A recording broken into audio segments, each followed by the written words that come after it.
If you can't stand on one foot for 10 seconds, pause right there. This isn't a fitness test, and it's not about age, it's a warning. Your brain is quietly telling you that your balance system is slipping, and when balance slips, falls don't come out of nowhere.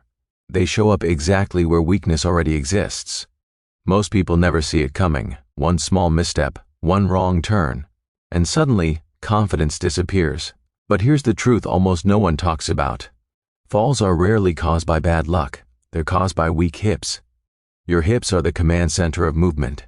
Every step you take, every turn you make, every time you stand up or catch yourself, your hips decide whether you feel stable or shaky. When they weaken, your body stops trusting itself. Movement becomes cautious, walking becomes slower, and fear quietly replaces freedom. The good news is this can be reversed. In the next 5 minutes, I'm going to guide you through a simple 3-exercise ritual that physical therapists use to restore hip strength, rebuild balance, and bring confidence back into everyday movement. No gym, no equipment, no complicated routines, just the right movements done with intention. We begin with the muscle that does more work than any other, yet is often completely asleep. The pelvic lift, also called the glute bridge, activates the gluteus maximus. This muscle is the engine of your lower body. When it's strong, movement feels effortless. When it's weak, everything else struggles to compensate. Long periods of sitting shut this muscle down. Over time, your body forgets how to use it, and instability becomes the new normal. This movement re-teaches your body where real power comes from. Lie on your back on a comfortable surface. Bend your knees and place your feet flat on the floor, about hip-width apart. Your heels should be close enough that you could almost touch them with your fingertips. Let your arms relax at your sides. Before you move, take a slow breath in. As you breathe out, gently engage your core, as if you're bracing yourself for balance. This protects your lower back and connects your body as one unit. Now press through your heels and slowly lift your hips upward. At the top, squeeze your glutes firmly. Your body should form a straight line from your shoulders to your knees. There's no rushing here, there's no jerking. Hold for 3 to 5 seconds.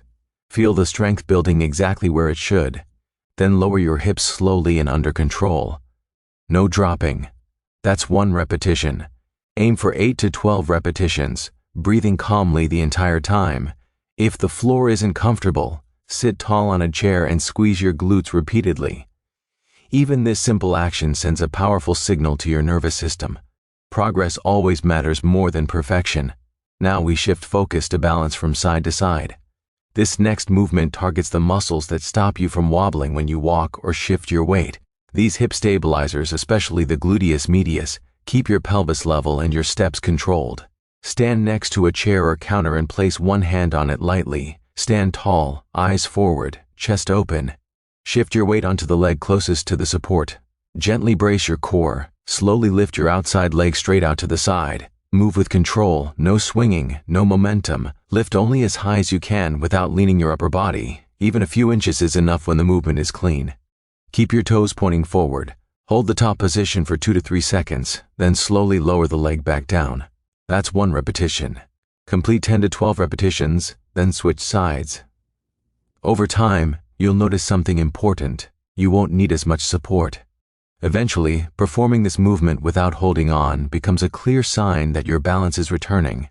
Now we come to the movement that defines independence. The chair sit to stand. This isn't just exercise, it's real life. Every time you rise from a chair, step out of a car, or stand up from the toilet, your body performs this exact motion. When this movement becomes difficult, daily life becomes limited. Sit on the front edge of a sturdy chair. Place your feet flat on the floor, shoulder width apart, with your toes slightly behind your knees. Lean your torso forward until your nose is over your toes. This isn't cheating. It shifts your center of gravity so your legs can do the work they were designed to do. Cross your arms over your chest. Press firmly through your heels and stand up tall. Squeeze your glutes at the top. When sitting back down, slow everything down. Push your hips back and lower yourself with control. Don't collapse. That's 1 repetition. Aim for 10 repetitions. If needed, use the armrests lightly at first. As strength returns, rely on them less and less. If standing isn't possible yet, perform a seated march. Lift one knee, pause, lower it, then switch. This keeps the pattern alive and builds strength safely. And that's the entire routine. 3 movements, 5 minutes, a stronger, more stable body. This isn't about working harder, it's about moving smarter. It's about walking without fear, standing with confidence, and protecting the freedom to live life on your own terms. If this message matters to you, support the video and let me know in the comments that you're committing to this routine. And if you want more simple, powerful movements that protect your independence, subscribe now. Consistency changes everything. I'll see you in the next video.